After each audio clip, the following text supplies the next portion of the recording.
अस्सलाम वालेकुम दोस्तों, वेलकम करते हैं आपको हमारे चैनल ला अनवील्ड में। जैसे हमारी यूएसए की प्लेलिस्ट चली तो अब हम प्रेसिडेंट तक पहुंचेंगे। प्रेसिडेंट ऑफ यूएसए कि अमेरिका का सदर, जिसको कहा जाता है greatest office of the world. इसको एक दुनिया का एक रूलर कहा जाता है कि सबसे most powerful office of the world कहा जाता है। उनकी कॉन्स्टिट्यूशन में आर्टिकल नंबर 2 जो इसकी बात करेगा, all admin power lies at president, मतलब जो एग्जीक्यूशन जो करनी है, एग्जीक्यूटिव पावर्स है, वो सारी प्रेसिडेंट के पास है। यही आर्टिकल 2 उसकी पावर्स डिफाइन कर रहा है, उसका इलेक्शन डिफाइन कर रहा है, और उसका रिमूवल जो जो सिर्फ इम्पीचमेंट है उसकी। वैसे तो उसका फिक्स टर्म है, लेकिन इम्पीचमेंट जो one of the most difficult process है, उसके तहत उसकी रिमूवल हो सकती है। अदरवाइज किसी और बेस पे नहीं हो सकती, कि जब वो किसी कॉन्स्टिट्यूशन की खिलाफ वर्जी करे या वो मेंटल इल फिजिकल इल हो जाए तो ही उसकी बीमारी हो सकती है। अभी आते हैं कि प्रेसिडेंट की qualification, 35 years of age, national born citizen के वहीं पे पैदा हुआ हो, और यूएसए का जो रेजिडेंट हो 14 ईयर्स तक, और यह है कि इसकी 4 ईयर्स टर्म हो और 4 ईयर्स टर्म है इसका, और 2 बार इलेक्ट हो सकते हैं, मतलब फिर से। पहले ये कस्टम थी कि 2 बार इलेक्ट होगा, फिर इसमें जो है किसी प्रेसिडेंट ने वॉलेशन की इसकी, या जैसे वर्ल्ड वॉर 2 लगी थी तो उसमें 3 बार भी हो गया था। तो इसमें जो है अभी 21st अमेंडमेंट में ये बात ऐड की दी गई कि प्रेसिडेंट सिर्फ दो 20 जो है 2 टर्म्स तक के लिए रहेगा। अभी आते हैं इलेक्शंस 5 स्टेप पे जो मुश्तमिल है। अभी इलेक्शंस जो प्रेसिडेंट के होते हैं वो 5 स्टेप पे मुश्तमिल है। सबसे पहला है कि चूजिंग डेलीगेट्स, फिर नेशनल कन्वेंशन, फिर इलेक्टर्स नॉमिनेशन, फिर इलेक्शन ऑफ इलेक्टर्स जिसको हम इलेक्टोरल कॉलेज बोलते हैं प्रेसिडेंट का, उसके बाद प्रेसिडेंशियल इलेक्शंस। सबसे पहला पॉइंट, चूजिंग डेलीगेट्स के जो पार्टीज़ हैं, जैसे कि हमने आपको बताया था कि वहाँ पे मोस्टली 2 इंपॉर्टेंट पार्टीज़ है, रिपब्लिकन और डेमोक्रेट्स। तो अगर हम फिलहाल 2 पार्टी के एग्जांपल ले लें कि दोनों पार्टीज़ के पार्टी मेंबर्स होते हैं, वो पार्टी क्या करेंगे कि अपने डेलीगेट्स को इलेक्ट करेंगे पहले। फॉर एग्जांपल एक पार्टी के पास 1.5 लाख के करीब जो है अपनी मेंबरशिप है, ठीक। अभी वो party elect delegates who vote for the nomination of president candidates, ठीक। अभी वो क्या करते हैं, ये जो डेलीगेट्स क्या करते हैं कि जो प्रेसिडेंट की कैंडिडेट की नॉमिनेशन होती है, प्रेसिडेंट के लिए वोटिंग नहीं, जो प्रेसिडेंट की कैंडिडेट की नॉमिनेशन होती है उसके लिए वोटिंग करते हैं वो। और यहाँ नेशनल लेवल मीटिंग होती है जहाँ पे डेलीगेट्स को इलेक्ट किया जाता है, और ये इनकी भी वोटिंग होती है, मतलब जैसे हम बोलते हैं इंट्रा पार्टी वोटिंग होती है इसके अंदर भी। वोटिंग के 2 टाइप्स हैं। एक बैलेट वोटिंग है, जैसे असेंबलीज वगैरह में होती है बैलेट, जैसे हम जनरल इलेक्शंस में हम खुद जो है बॉक्स में बैलेट बॉक्सिंग करते हैं। उसके बाद कॉकस इनफॉर्मल मीटिंग, जैसे बोल दिया कि भाई हाँ भाई 4 बंदों ने बोल दिया कि भाई ठीक है ये बंदा ए नंबर हमारा मेंबर है, ये हमारा डेलीगेट है, मतलब इसी तरह से ही। अब जैसे देखा जाए फॉर एग्जांपल किसी पार्टी में 1.5 लाख की मेंबरशिप है पार्टी की, ठीक। अभी फॉर एग्जांपल जो क्राइटेरिया रखा गया है वो 1100 रखा गया है। फिर 1100 डेलीगेट्स आगे आएंगे जो प्रेसिडेंट के नॉमिनेशन के लिए वोट करेंगे, प्रेसिडेंट की नॉमिनेशन के लिए वोट करेंगे। तो भी ये 1.5 लाख बंदे वोटिंग करेंगे कि कौन से 1100 बंदे आगे आएँ, ठीक। अभी इसका फर्स्ट स्टेप कंप्लीट हो जाएगा, नेशनल लेवल मीटिंग हो जाएगी फर्स्ट लेवल में, तब 1100 बंदों को इलेक्ट कर लिया जाएगा। इससे मैंने आपको बताया कि 1.5 लाख पार्टी मेंबरशिप होती है, तो ये वोटिंग पार्टी वाले ही करते हैं, मतलब इसमें आवाम का कोई ताल्लुक नहीं। जो पार्टी मेंबर्स हैं वो अपने डेलीगेट्स चूज़ करते हैं ताकि वो प्रेसिडेंट को अपनी पार्टी में से ही चूज़ कर सके। चूजिंग डेलीगेट्स के बाद जो सेकंड स्टेप था हमारा, नेशनल कन्वेंशन होती है। यहाँ पे party held national convention at national level, delegate choose candidates. जैसे मैंने आपको बताया कि पहले डेलीगेट्स की चूजिंग होती है, उनकी इलेक्शन होती है अंदर पार्टी में ही, पार्टी के मेंबर्स उसको वोट करते हैं। उसके बाद जो प्रेसिडेंट का कैंडिडेट होता है, फॉर एग्जाम्पल एक पार्टी है जैसे रिपब्लिकन एक पार्टी है, ठीक। अब उसके अंदर 3 से 4 प्रेसिडेंट कैंडिडेट ख्वाहिशमंद है कि हम प्रेसिडेंट के लिए वोटिंग करें, कि हम प्रेसिडेंट के लिए कैंपेन चले, हम प्रेसिडेंट के नुमाइंदे बनना चाहते हैं। तो जो वो 1100 कैंडिडेट्स डेलीगेट्स आगे आए हैं नेशनल कन्वेंशन में, नेशनल मीटिंग से नेशनल कन्वेंशन में आए हैं, ये पार्टी अपने बेसिस पे करती है नेशनल लेवल पर, ठीक। तो वो 1100 कैंडिडेट्स वोट करेंगे। फॉर एग्जांपल अभी 2 बंदे, एक प्रेसिडेंट ए एक प्रेसिडेंट बी, मतलब जो उम्मीदवार बोल रहे हैं कि हम ख्वाहिशमंद हैं प्रेसिडेंट के लिए, प्रेसिडेंटशिप के लिए, तो पार्टी अंदर ही उनको इलेक्ट करके कौन सा बंदा सबकी मुत्तफ़िक़ना राय से आगे चल के पार्टी की तरफ से प्रेसिडेंट का इलेक्शन लड़े। उसके बाद क्या हो गया, इलेक्टर्स नॉमिनेशन। अभी जो डेलीगेट्स की जो पार्टी डेलीगेट्स लेके, डेलीगेट्स का काम यहीं पे खत्म हो गया, ठीक। अभी उसके बाद है इलेक्टर्स नॉमिनेशन के party issues ticket to electors, कि वो टिकट जब पब्लिक वोटिंग होगी कि पब्लिक किसको वोट करेगी। अब ऐसा नहीं कि आवाम डायरेक्ट पब्लिक को जाके प्रेसिडेंट को जाके वोट करेगी, नहीं, आवाम जो इलेक्टर्स को वोट करेगी। इलेक्टर्स बोला जाता है जो इलेक्टोरल कॉलेज है प्रेसिडेंट का, ये कोई हाउस ऑफ रिप्रेजेंटेटिव के बंदे नहीं होते, ना ही ये सेनेट के बंदे होते हैं। ये एक इंडिपेंडेंट इलेक्टोरल कॉलेज होता है प्रेसिडेंट का, क्योंकि हम बोलते हैं, जब हम बोलते हैं कि प्रेसिडेंट जो है वो जवाब दे नहीं सेनेट को, जवाब दे कांग्रेस को, जवाब दे नहीं, और उसका फिक्स टर्म है सवा इम्पीचमेंट के, ओके, उसका फिक्स टर्म रखा गया है, एक उसका फिक्स टर्म रखा गया है। तो इस तरह से होता है कि जो प्रेसिडेंट इलेक्टोरल कॉलेज है वो प्रेसिडेंट को वोट करने के बाद ख़त्म हो जाता है, उसके बाद वो कभी नहीं रहता। फिर जब नेक्स्ट प्रेसिडेंट के इलेक्शंस होंगे, फिर से वो यही नेशनल कन्वेंशन, नेशनल मीटिंग, फिर इलेक्टर्स नॉमिनेशन, फिर पार्टी टिकट इशू करेगी। ठीक, अब ये कितनी टिकट इशू करती है पार्टी? 538 टिकट इशू करती है इस party. For example Republican party है तो भी 538 इशू करेगी, वो भी 538 इशू करेगी। तो ये इलेक्टर्स रहेंगे, मतलब आगे पब्लिक वोटिंग करेंगे। और 270 इज मेजोरिटी, मेजोरिटी चाहिए, जैसे हम बोलते हैं कि majority for winning the president seat. उसके बाद होगी पब्लिक वोटिंग, जो हमारा फोर्थ स्टेप है, कि जिनको पार्टी ने टिकट इशू किए, ठीक, इनको पार्टी ने टिकट इशू किए हैं, वो पब्लिक में वोटिंग, उनकी वोटिंग होगी पब्लिक में, जो बिल्कुल एक जैसे जनरल इलेक्शंस होते हैं, बात किया जाए वैसे ही उसी तरह पब्लिक वोट करेगी। उनका क्या है कि 18 ईयर ओल्ड कैन वोट, 18 साल का जो मतलब हो गया है तो वो वोट करेगा। मोस्टली इनके इलेक्शन नवंबर में होते हैं और इनकी विनिंग मेजोरिटी 270 है। ठीक, जिसने 270 वोट ले लिए 538 में से, उस जिस पार्टी ने 538 इलेक्टर्स अपने इलेक्ट करवा लिए, और उसी पार्टी का ऑब्वियसली उस पार्टी का कैंडिडेट जो है वो प्रेसिडेंट बन जाएगा। अभी क्या होगा अगर 270 कोई ना ले पाए? फॉर एग्जांपल रिपब्लिकन पार्टी है, उसने भी 270 ना लिए, इसी तरह जो है डेमोक्रेट्स है, उसने भी 270 ना लिए। तो एक प्रोसेस है, क्या होता है कि हाउस ऑफ रिप्रेजेंटेटिव, जो लोअर हाउस कहा जाता है कांग्रेस का, यूएस असेंबली का, तो वहाँ पे कांग्रेस में वोटिंग होगी। हमें तो पता है कि कांग्रेस में रिप्रेजेंटेशन होती है अकॉर्डिंग टू पॉपुलेशन होती है रिप्रेजेंटेशन।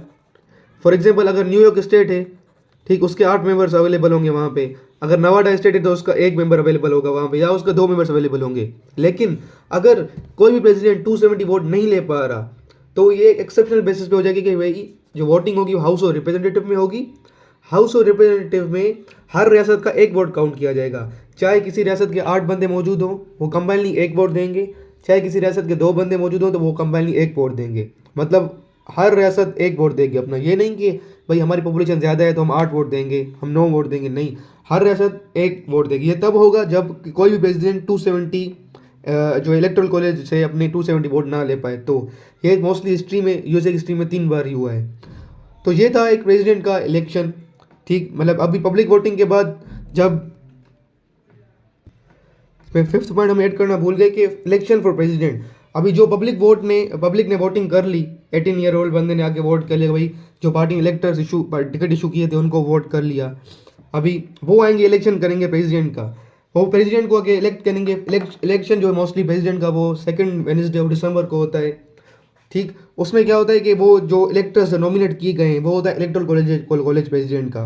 तो वो आके प्रेसिडेंट के लिए वोटिंग करें। जैसे फॉर एग्जांपल एक पार्टी का डेमोक्रेट का प्रेसिडेंट है ए और रिपब्लिकन का है बी, तो वो जो इलेक्टोरल कॉलेज थे वो आके वोट करेंगे ए को भी, वो आके वोट करेंगे बी को भी। तो जिसने 270 ले लिए वो so he is the winner. For instance अगर किसी ने 270 ना ले पाए, तो जैसे मैंने आपको यहाँ पे बताया कि हाउस ऑफ रिप्रेजेंटेटिव में वोटिंग होगी। हाउस ऑफ रिप्रेजेंटेटिव फिर मतलब 1 स्टेट 1 वोट करेगी, फिर जिसने ज़्यादा वोट लिए सो ही इज़ द विनर। उसके बाद आ जाते हैं पर्क्स एंड प्रिविलेजेस के क्या क्या सहूलतें और असर अवेलेबल है प्रेसिडेंट के पास। तो सबसे पहले कि उसकी 4 लाख नियरली अप्रोक्सीमेट सैलरी बनती है, और प्लस अलाउंसेस, उसके मेडिकल अलाउंसेस, ट्रेवल अलाउंसेस, वो सारा कुछ अलग होते हैं। प्रेसिडेंट को हम अरेस्ट नहीं कर सकते किसी भी चार्ज के ऊपर। प्रेसिडेंट किसी भी कोर्ट में एज अ विटनेस पेश नहीं हो सकता। और प्रेसिडेंट का जो टर्म है वो फिक्स्ड होता है, मतलब जो फिक्स टर्म है 4 ईयर्स का वो फिक्स होता है। सवा इम्पीचमेंट में मैंने आपको जैसे बताया कि इम्पीचमेंट एक one of the most difficult procedure है, जो आना बहुत ही मुश्किल है। आज तक इम्पीचमेंट किसी भी प्रेसिडेंट के यहाँ कामयाब नहीं हुई। ठीक, उसके बाद देंगे सोर्सेज ऑफ पावर, कि प्रेसिडेंट कहाँ से पावर ड्राइव करता है अपनी। The first and foremost is constitution. Obviously किसी मुल्क का कॉन्स्टिट्यूशन डिफाइन करता है कि उसके जो स्टेट इंस्टीट्यूशन है वो किस हिसाब से काम करेंगे। और इसमें आर्टिकल 2 इसमें जो है वो अहम किरदार अदा कर रहा है, कि वो सारी जब बात करते हैं कि all admit power belong to president. उसके बाद स्टेट्यूट ऑफ कांग्रेस, कि कांग्रेस उनकी जो कानून साज इदारा है वो मुख्तलिफ कानून साजी करके प्रेसिडेंट की पावर को इंक्रीज़ करता है। जैसे आम कंट्रीज़ में होता है कि भाई this is the power of president can do this etcetera. उसके बाद सुप्रीम कोर्ट क्या करती है कि तशरीह करती है। हम सबको पता है कि कोई अदल का कम तशरीह करना होता है। ठीक, अभी क्या है कि हमें पता है कि उनकी कॉन्स्टिट्यूशन इज़ बहुत ही साइलेंट है, बहुत ही ब्रीफ है उनकी कॉन्स्टिट्यूशन यूएसए की। सिर्फ और सिर्फ 7 आर्टिकल्स हैं उनकी कॉन्स्टिट्यूशन में, और आर्टिकल 2 सिर्फ इसकी बात कर रहा है कि, और आर्टिकल 2 ही सिर्फ बात कर रहा है कि all admit power belong to president. वो बता नहीं रहा कि कौन से एडमिट पावर्स। तो जो सुप्रीम कोर्ट को लगता है कि जो जो प्रेसिडेंट, मतलब सुप्रीम कोर्ट इंटरप्रेट करती है, आए दिन इंटरप्रिटेशन होती है किसी लॉ की, किसी कॉन्स्टिट्यूशन के आर्टिकल की, किसी उस आर्टिकल के सब सेक्शन की, जब वो इंटरप्रिटेशन करती है तो उससे उससे प्रेसिडेंट की पावर को इंक्रीमेंट मिलती है। मतलब सुप्रीम कोर्ट ने एक यूएसए की हिस्ट्री में बहुत ही कलेजी किरदार अदा किया है प्रेसिडेंट की पावर को इंक्रीज करने में। उसके बाद आते हैं कस्टम्स के, प्रेसिडेंट की कस्टमरी पावर्स भी हैं कुछ जो बहुत ही अरसे से वो ड्राइव करता आ रहा है कस्टमरी पावर्स। उसके बाद आ गई पावर्स। अभी प्रेसिडेंट की खुद एक जो है इन रियल पावर है क्या, तो मोस्टली प्रेसिडेंट की 3 पावर्स हैं, एक एग्जीक्यूटिव, एक जुडिशियल पावर और एक होती है लेजिस्लेटिव पावर। सबसे पहले देखते हैं एग्जीक्यूटिव पावर। जैसे कि मैंने आपको बताया कि all executive power belong to president. जो एडमिनिस्ट्रेशन है, डे टू डे वर्क है, वो सब कुछ प्रेसिडेंट के हाथ में है। सो उसमें सबसे ज़्यादा मोस्ट इंपॉर्टेंट चीज़ आ जाती है इन्फोर्समेंट ऑफ लॉ, कि कानून को नाफिज करना। कि प्रेसिडेंट क्योंकि प्रेसिडेंट हेड ऑफ स्टेट होता है, और यूएसए में तो प्रेसिडेंट सिस्टम नाफिज है, तो हेड ऑफ गवर्नमेंट भी प्रेसिडेंट खुद होता है। तो इसका जो रिस्पॉन्सिबल है president to execute to enforce the law. इसको एक जो है मिसिसिपी वर्सेस जॉनसन 1876 में भी डिस्क्राइब किया गया था, और उसको एक जुडिशियल प्रेसिडेंट मिल गई कि भाई प्रेसिडेंट हेड ऑफ स्टेट है तो वही रिस्पॉन्सिबल है कानून की हुकूमत कायम करने के लिए, कानून को एग्जीक्यूशन में लाने के लिए। जैसे हम पहले आपको बताया कि एक सोर्स ऑफ पावर में कि सुप्रीम कोर्ट इंटरप्रिटेशन करती है, तो यही जैसे हम इंटरप्रिटेशन में सुप्रीम कोर्ट आ गई इंटरप्रिटेशन में कि प्रेसिडेंट हेड ऑफ स्टेट है, और मिसिसिपी और जॉनसन केस में सुप्रीम कोर्ट ने ये डिसाइड कर लिया कि प्रेसिडेंट ही इन्फोर्स करेगा कानून को। और उसके बाद प्रेसिडेंट की एग्जीक्यूटिव पावर ट्रीटीज है, प्रेसिडेंट मुख्तलिफ कंट्रीज़ के साथ ट्रीटीज का साइन करता है which is subject notification of Senate. उसके बाद फॉरेन पॉलिसी है कि president being head of state, government जो है फॉरेन ऑफिस, फॉरेन पॉलिसी सारी उसके अंडर आती है, तो वो प्रेसिडेंट ताल्लुकात किसके साथ कैसे रखने, वो सब कुछ प्रेसिडेंट देखता है। उसके बाद ऑफिशियल्स के अपॉइंटमेंट, जैसे एम्बेसडर्स हो गए, जजेस हो गए, उन सब के अपॉइंटमेंट प्रेसिडेंट खुद करता है, और फाइनल नोट उसको सेनेट देती है।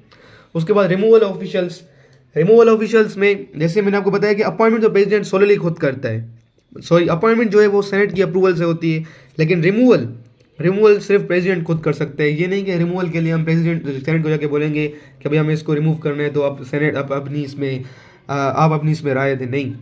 ये जो है जुडिशरी ने इसकी पावर इनहेंस कर दी थी प्रेसिडेंट की। मेयर वर्सेस यूएस केस में जुडिशरी ने ये डिस्क्राइब किया था कि प्रेसिडेंट की ये सोल पावर है कि किसी को भी फेडरल ऑफिशियल को रिमूव कर सकता है खुद। उसके बाद एक प्रेसिडेंट कमांडर इन चीफ होता है, कमांडर ऑफ चीफ के प्रेसिडेंट फौज का बड़ा होता है। वो किसी भी कंट्री के साथ मतलब अगर वार इनिशिएट करना चाहे तो वो खुद कर सकता है, क्योंकि वो एक आर्मी का प्रेसिडेंट बड़ा होता है। शायद हुआ ठीक, सारी डिफेंस रिस्पॉन्सिबिलिटीज़, इंटरनल डिफेंस या एक्सटर्नल डिफेंस, सब कुछ रिस्पॉन्सिबिलिटी आती है कमांडर इन चीफ के ऊपर, जो कौन होता है एब्सोल्यूट पावर किसके पास है, प्रेसिडेंट के पास। जैसे अभी हम देख रहे हैं कि प्रेसिडेंट ने यूएस ने यूके के साथ मिलकर यमन पे अटैक किया है, तो वो सारी डिफेंस रिस्पॉन्सिबिलिटीज़ भी इनके ऊपर होती है। उसके बाद एक कॉन्स्टिट्यूशनल डिफेंस, कि president being head of state, head of government, उसके ऊपर ये रिस्पॉन्सिबिलिटी है। जैसे उसके ऊपर रिस्पॉन्सिबिलिटी है मिसिसिपी वर्सेस मेयर केस में था कि वो जैसे मिसिसिपी वर्सेस जॉनसन केस में कि प्रेसिडेंट जो है वो इम्प्लीमेंटेशन करता है कानून की भी, और इसी तरह प्रेसिडेंट जो कॉन्स्टिट्यूशन की भी इम्प्लीमेंट करवाएगा और कॉन्स्टिट्यूशन को डिफेंस करेगा। जहाँ भी कॉन्स्टिट्यूशन का वायलेशन होगी वहाँ पे जुडिशरी के साथ साथ प्रेसिडेंट भी जो है स्टेप्स लेकर के कॉन्स्टिट्यूशन को इन्फोर्स किया जाए। तो ये थी प्रेसिडेंट की कुछ एग्जीक्यूटिव पावर्स। उसके बाद आ जाते हैं प्रेसिडेंट की लेजिस्लेटिव पावर्स के ऊपर। कि सबसे पहले प्रेसिडेंट के पास एक वीटो पावर है। वीटो का मतलब क्या होता है, किसी भी चीज़ को वापस कर देना। अभी उसके वीटो के 3 टाइप्स आते हैं, suspensive veto, pocket veto and item veto. Suspensive veto में क्या होता है, जब कोई पार्लियामेंट जो है जैसे कांग्रेस होगी लॉ पास करके प्रेसिडेंट को भेजेगी, तो प्रेसिडेंट अगर उस पर साइन ना करे तो उसको वापस टर्न डाउन कर वापस भेजेगा कि भाई इसमें एक रिजर्वेशन अपनी भेज के वापस कर देगा।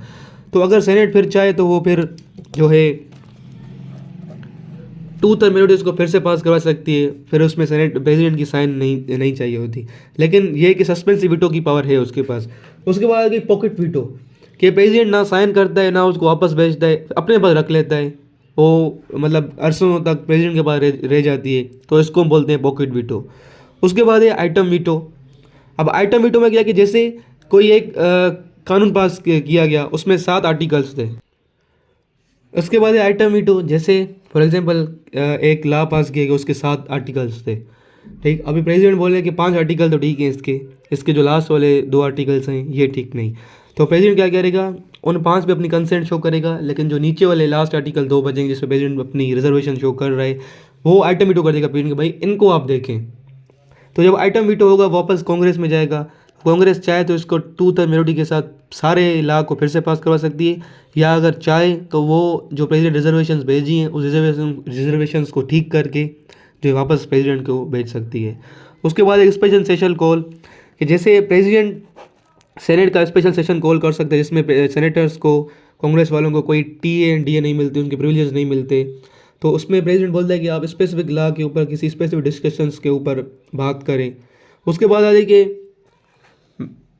मैसेज टू कांग्रेस, प्रेसिडेंट जो है मैसेज कर सकता है कांग्रेस को। जैसे हम बताएं कि प्रेसिडेंट एक पार्टी का बंदा होता है ऑब्वियसली, तो उस पार्टी के बंदे भी पार्लियामेंट में मौजूद होते हैं, तो एक मैसेज कर सकता है कांग्रेस को कि भाई इसके ऊपर लॉ बनाए आप। तो प्रेसिडेंट, जैसे हमने बताया कि एक चेक एंड बैलेंस रखा हुआ है यूएसए के अंदर, सेपरेशन ऑफ पावर है, तो कांग्रेस एंटरटेन करती है उनकी बातों को। उसके बाद एक एग्जीक्यूटिव डिग्री, जैसे हमने सुना है कि ऑर्डिनेंस पावर, ये भी उसी तरह पर, ये ऑर्डिनेंस तो नहीं लेकिन रूल्स एंड रेगुलेशंस कहा जाता है इनको, कि प्रेसिडेंट एग्जीक्यूटिव डिग्री से किसी डिपार्टमेंट्स के रूल्स एंड रेगुलेशंस को कायम कर सकता है। उसके बाद है ओपिनियन ऑफ पीपल, कि वो आवाम की राय रह सकता है, रेफरेंडम जस्ट लाइक भाई कोई बात करनी है कि नहीं करनी, या वो आवाम से पूछेगा कि ये बात करनी है तो करनी है या नहीं करनी, मतलब ये भी उसके बाद एग्जीक्यूटिव पावर है। उसके बाद इनडायरेक्ट इन्वॉल्वमेंट के बजट में इस तरह के बजट जो है कैबिनेट तैयार करती है, कैबिनेट प्रेसिडेंट उसका हेड होता है, फैमिली जिसको कहलाते हैं प्रेसिडेंट्स फैमिली। तो कैबिनेट का इसमें बहुत बड़ा रोल होता है कि वो किस डिपार्टमेंट का किस हिसाब से बजट सेट करे। हाँ, वो पास तो कांग्रेस ही करती है, लेकिन इंडायरेक्ट इन्वॉल्वमेंट तभी हम इसको बोलते हैं कि वो इनिशिएट, मतलब उसकी जो स्ट्रक्चर बनावट कौन करता है, वो कैबिनेट करती है, और कैबिनेट का बड़ा कौन होता है, प्रेसिडेंट होता है। उसके बाद आ जाते हैं जुडिशियल पावर। जुडिशियल पावर में सबसे पहले है अपॉइंटमेंट ऑफ जजेस, जजेस के अपॉइंटमेंट प्रेसिडेंट खुद करते हैं विद अप्रूवल ऑफ सेनेट, लेकिन जो अपॉइंटमेंट ऑफ जजेस खुद ही करते हैं, मतलब प्रेसिडेंट खुद करता है। सैलरी जैसे मैंने आपको बताया, इंडायरेक्ट में हमें बताया कि बजट डिसाइड करते हैं, तो सैलरी में इनकी जुडिशियल पावर्स में ये कि वो जजेस की बजट भी जो है सैलरी डिफाइन भी करते हैं, और ये भी बाय कैबिनेट से ही होता है। उसके बाद पर्डन पावर के प्रेसिडेंट किसी को भी आम माफी का ऐलान कर सकते हैं, जो सब प्रेसिडेंट के पास पावर होती है। उसके बाद इमरजेंसी पावर, उनका आर्टिकल 2 सेक्शन 8 बात करता है कि इमरजेंसी पावर्स के भी, मतलब इमरजेंसी में पावर प्रेसिडेंट को दी जा सकती है, और ये वसी पावर हो सकती है, मतलब जो कॉन्स्टिट्यूशन या कोई स्टेट्यूट ला बात कर रहे हैं उनसे वसी हो सकती है, क्योंकि इमरजेंसी में वक्त ज़रूरत होती है कि जो स्टेप्स आउट को अलाउड नहीं है वो भी आप उठा सकते हैं। इसी तरह जैसे प्रेसिडेंट रोजवेल्ट थे वर्ल्ड वार में, तो उनका टेन्योर बढ़ गया था, क्योंकि जैसे टेन्योर 8 साल तक जाके पहुंच चुका था। क्यों कि at the time of war के जंग, और जैसे बोलते हैं कि जंग में कुछ भी अलाउड होता है, कि इसमें कांग्रेस डेलीगेट करती है पावर प्रेसिडेंट को। वो 2 टाइप से करती है, डेलीगेट लिमिटेड पावर कि कुछ मखसूस पावर प्रेसिडेंट को दे दी, भाई आप इस्तेमाल कर सकेंगे, या डेलीगेट अनलिमिटेड पावर कि सारी पावर आपके पास है, आप इस सोल अथॉरिटी, आप जो चाहें कुछ भी करें, आप इस सोवरेन हैं। तो ये था अभी अब तक प्रेसिडेंट क्या है। अभी अगर प्रेसिडेंट हम पढ़ें तो हम प्रेसिडेंट की फैमिली ना पढ़ें तो ये ठीक नहीं। तो उसके साथ आते हैं कि कैबिनेट, प्रेसिडेंट्स फैमिली, कॉन्स्टिट्यूशन जो है वो साइलेंट है, कॉन्स्टिट्यूशन में कभी नहीं लिखा हुआ कि एग्जीक्यूटिव पावर कैबिनेट इस्तेमाल करेगी या कैबिनेट होगी, कैबिनेट कैसे हुई, कंपोजिशन कुछ भी नहीं लिखा हुआ। ये through out the time cabinet develop की गई है, इस पर कॉन्स्टिट्यूशन मोस्ट इंपॉर्टेंट साइलेंट है। जैसे हम बोलते हैं कैबिनेट मिनिस्टर्स होते हैं, लेकिन यहाँ पे यूएस कैबिनेट में बोलते हैं सेक्रेटरीज, जो डिपार्टमेंट्स के हेड होते हैं, जैसे सेक्रेटरी हेल्थ हो गए, सेक्रेटरी लॉ हो गए, सेक्रेटरी जस्टिस हो गए, सेक्रेटरी पोस्टल हो गए, इसी हिसाब से होते हैं, सेक्रेटरी इंटीरियर हो गए। तो इसमें क्या होती है, प्रेसिडेंट जो है वो फ्री टू चूज है, वो कोई बंदे सेलेक्ट कर सकता है कहाँ से, वो टेक्नोक्रेट सेलेक्ट करे, वो अपनी पार्टी के मेंबर्स जो उसके सपोर्टर्स हैं वो सेलेक्ट करें। यही प्रेसिडेंशियल फॉर्म ऑफ गवर्नमेंट की जो है निशानदेही होती है कि वो फ्री टू चूज होता है, कि वो पाबंद नहीं होता कि वो पार्लियामेंट से ही बंदे उठाए, वो टेक्नोक्रेट ले सकता है, वो कहीं से भी बंदे ले सकता है इसमें। यही जो है मतलब एक डेमोक्रेटिक प्रेसिडेंशियल सिस्टम की जो है खूबसूरती होती है। उसके बाद टू क्रिएट हार्मनी, अच्छा कैबिनेट में बोला जाता है कि हार्मोनी मतलब दोनों ग्रुप्स के बंदे भी हो सकते हैं, मतलब एक ये जैसे प्रेसिडेंट किसी एक पॉलिटिकल थॉट से ताल्लुक रखता है और दूसरा पॉलिटिकल थॉट है, तो वहाँ से प्रेसिडेंट जो है बंदे ले सकता है।